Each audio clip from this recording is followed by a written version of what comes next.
ನಾವೇ ಮಾಡ್ಕೊಂಡ್ಬಿಡೋದು, ಬೇರೆ ಆಚೆ ಕಡೆ ಖಂಡಿತ ನಾವೇ ಸರಿಪಡಿಸ್ಕೊಂಡು ಮಧ್ಯಕ್ಕೆ ಅಲ್ಲಿಗೆ ಸರಿ ಹೋಗುತ್ತೆ ಅಂತೇಳಿ ಮುಖ್ಯಮಂತ್ರಿಗಳಿಗೆ ಹೋಗಿ ನೋಡಿ ನಾವು ಅವೇ ಮಾಡ್ಕೊಂಡ್ವಿ. ಕ್ಯಾಬಿನೆಟ್ನಲ್ಲಿ ಇನ್ನೊಬ್ರು ಯಾರು ನಮಗೆ ಇನ್ನೊಬ್ರು ಯಾರು ಮಾಡೋದು, ನಾವೇ ಮಾಡ್ಕೊಂಡು ಅದನ್ನು ಅವರಿಗೆ ಹೇಳೋದು.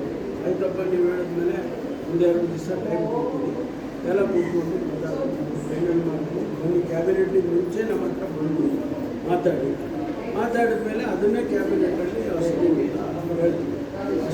ಬೇರೆಯವರು ಬಂದು ಬೇರೆಯವರು ನಮ್ಮ ಸಮಸ್ಯೆಗಳಿಗೆ ಅವ್ರು ಮಾತಾಡ್ತಾರೆ ಅಷ್ಟೇ.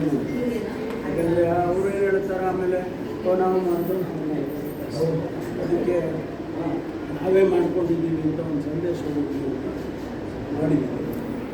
19ನೇ ತಾರೀಕು ಸೇರ್ತಾರೆ. ಅಷ್ಟೊಳಗಡೆ ನಿನ್ನೆಯಿಂದಲೇ ಎಕ್ಸರ್ಸೈಸ್ ಪ್ರಾರಂಭ ಆಗಿದೆ.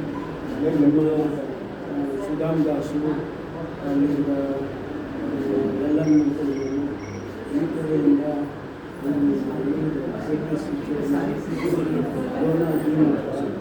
ಆಮೇಲೆ ನರೇಂದ್ರ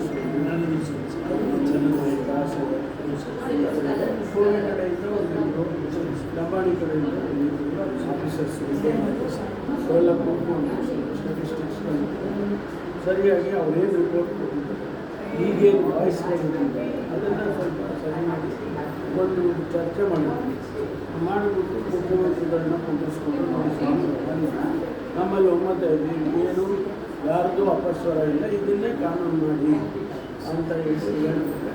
ಅಲ್ಲಿಗೆ 19ನೇ ತಾರೀಕು ವಿಶೇಷ ಕ್ಯಾಬಿನೆಟ್ ಇದೆ. ಅದರಲ್ಲಿ ಎಲ್ಲರೂ ಇರ್ತಾರೆ, ಎಲ್ಲ ಕಮ್ಯುನಿಟಿಯನ್ನು ಇರ್ತಾರೆ. ಅಲ್ಲಿಗೆ ಅಷ್ಟು